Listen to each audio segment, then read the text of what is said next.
Have you ever wondered why Google search became basically a standard in your daily life for search and how they built a $300 billion empire based on that?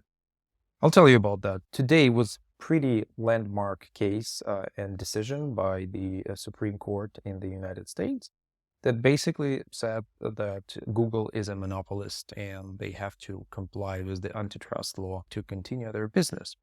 And the federal judge ruled against Google, accusing them of using 26 billion in payments to secure the default search status.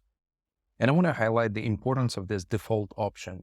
Basically everywhere and anywhere, if you give people something by default, most likely they will take it. A lot of the research suggests that this is the case and this is the outcome. A good example is where you're taking fries with a burger in McDonald's or in your burger place just because it's a default option.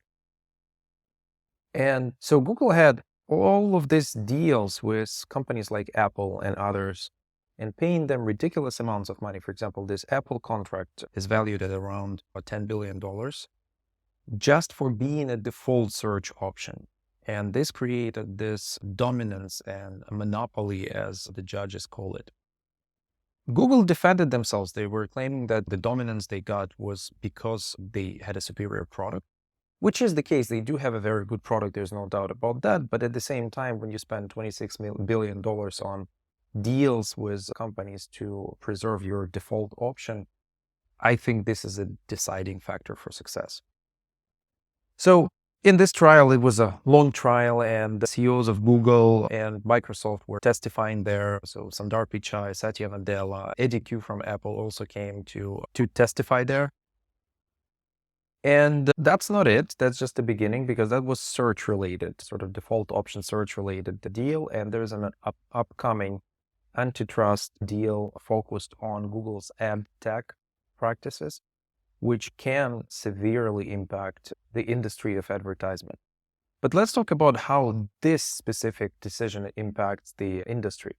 So first of all, it disrupts the Google's dominance and really opens the market for new participants to just go ahead and experiment and see if they can come up with a better search engine. There's a potential that we will see a lot more choices for users in terms of the search engines, and maybe even uncover some unknown but very cool search engines that we didn't know of before. So hopefully for users, for consumers, it's lower prices, better quality, improved privacy, that kind of stuff.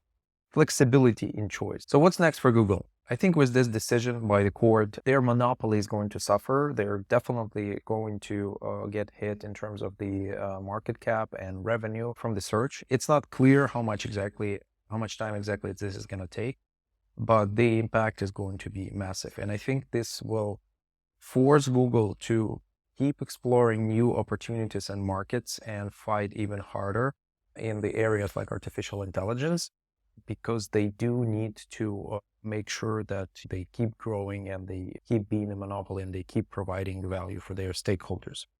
So tell me, what do you think? What is the impact for consumers? What is the impact for Google itself? Thank you. Please subscribe for more